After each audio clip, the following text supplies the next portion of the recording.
Okay, so now you've reached the SWOT, chapter 12, not SWAT like SWAT team coming in and handling business, but SWOT, business SWOT. It's known as the SWOT analysis, and it stands for strengths, weaknesses, opportunities, and threats. And so we're going to go over this right now, but before we do that, I want to say something real quick. Congratulations. You're in chapter 12. I think our book has 16 chapters, which means that you're more than halfway to the end of this training and the book. And so I want to congratulate you on getting here, because it means that you take your business seriously, and it means that you're enjoying the book, which is a big deal to me. So again, congrats for getting here. Let's move into the SWOT. So moving into the SWOT analysis, again, chapter 12, let's talk about the purpose of a SWOT. So the purpose of a SWOT is to really, truly evaluate your business at different levels, internal, external, strengths, and weaknesses, right? And so as we dig into the purpose, we dig deeper into evolving. So we've talked quite a bit about ensuring that you can be adaptive and fluid in what's happening and being innovative, right? So like in the military and a lot of police shows and stuff like that, you hear things like stay frosty, right? Stay fluid. In the Marine Corps, we used to say something funny like, so the Marine Corps motto is Semper Fidelis, which is always faithful. We used to joke around and say Semper Gumby, always flexible, right? For those of you that know what Gumby is. And so in order to evolve, you need to know your business SWOT. It absolutely is necessary. And so here I put companies that refuse to adapt and change don't only lose money, they become obsolete. And we've talked greatly about that. Look, the name of this book is The Truth About Failure. And so what we're doing in every step and in every chapter and every effort is helping you avoid failure. We only want you to think of failure as hiccups, right? Things that happen, because it's only a failure if it happens and you quit and you're done, right? Like Blockbuster, right? Like even Toys R Us is trying to make a comeback in shopping malls and shopping centers, right? So again, companies that refuse to adapt and change, that they don't study and understand their SWOT analysis, they don't only lose money, but they become obsolete. And I do not want you to become obsolete. So what does SWOT stand for? Again, it's strengths, weaknesses, opportunities, and threats. Here I notated that strengths and weaknesses are internal, opportunities and threats are external, but here's a better graph, right? So if you look at strengths and weaknesses, you see that it's an internal origin, and one is helpful to achieving the objective, and one is harmful to achieving the objective. External origins are your opportunities and threats. You're looking outside your business. Opportunities are helpful and threats are harmful. So let's really dig into what this means and follow through with me as you can read this. Your strengths, thanks to WordStream for hooking this up. I took this picture from their website. It's amazing. And so strengths, let's talk about strengths. Things your company does well. Qualities that you're separating you from your competitors. So what do you do better, right? Internal resources such as skilled, knowledgeable staff, tangible assets such as intellectual property, capital, proprietary technology, things that belong to you and no one else is capable of using. What are those things? Those are the strengths internal to your business. But now let's talk about your internal weaknesses, things that your company lacks, things that your competitors significantly do better than you, resources and limitations, or resource limitations, and unclear unique selling propositions, which is crazy. You have to have a unique value proposition or a unique selling proposition. And if that's not clear, then that is a very, very big weakness.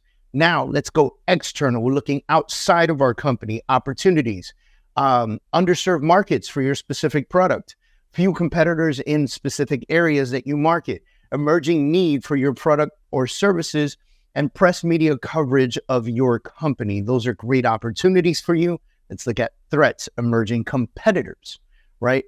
Changing regulatory environmental or changing regulation in your environment. Sorry, not environmental, but changing regulation in your environment happens in the mortgage and real estate industry all the time, happens in the financial industry all the time, happens in the insurance industry all the time. So those could be potential threats. I've got friends that work as insurance adjusters and contractors and things of that nature, and they worry about insurance changes happening that would change. Those are threats that would really destroy or really hinder their businesses, right? Negative press media coverage. It's always a bad thing. They say all press and all media coverage is good coverage, but still, you're going to take a hit. And if you can't handle the hit and persevere through the hit, then you're still going to remain in problems, right? And then changing customer attitudes towards your company. If customers are not happy with your product, your service, or what you're bringing to the table, they will talk about it, and nothing spreads more than rumor wildfire, right?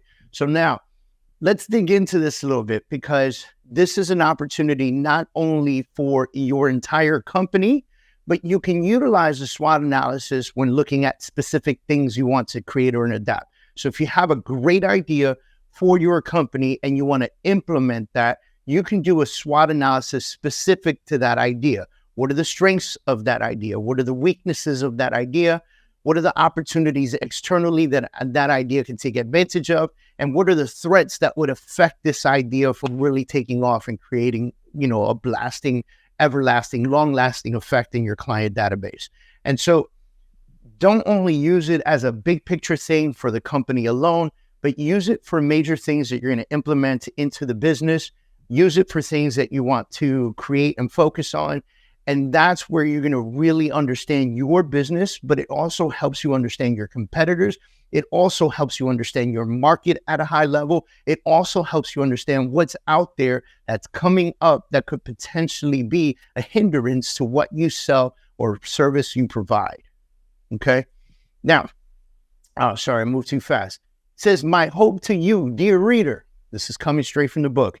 As you read this and you put these things that I teach here into practice, make some time either by yourself with your executive team or your entire staff and do a SWOT analysis. If you do it honestly and implement what you need to, you may become more successful and maybe a lot happier along the way. Now, there's something that I put in here that I think is super critical. If you have a strong executive team, there is no reason for you to do the SWOT analysis by yourself. Rising tides lift all ships, right? You hired these people to be your executive team, or you hired these people to be your partners, or whatever it is, and you believe in them. They're your managers, they're your executive team, they're your coaches, they're your whatevers. And you take these people and you put them together in a room and you do a SWOT analysis together. You trust them and their opinion, and you allow yourself to be influenced in positive ways by the people around you, because you can't see and hear everything, but together you have more information, together you have more dialogue, and that's going to help your company step up to the plate. That is why major corporations have boards. That's why they put surveys out to their employees. These are the reasons why. When you work in the mailroom, or you work in the accounting department, or you work in IT, and that survey comes down from the company, they're more than likely doing a SWOT analysis. And when a survey goes out to competitors, or they're studying competitors, or they want to know what competitors, they're more than likely doing a SWOT analysis. So put some time and effort into this, because I am a big believer that if you can do this very well, then you're looking at the possibility of creating something greater than you could ever imagine. And you're prepared because you're looking at it from all directions. Again, strengths and weaknesses internal to your businesses, opportunities and threats external to your business. Let's get it, guys.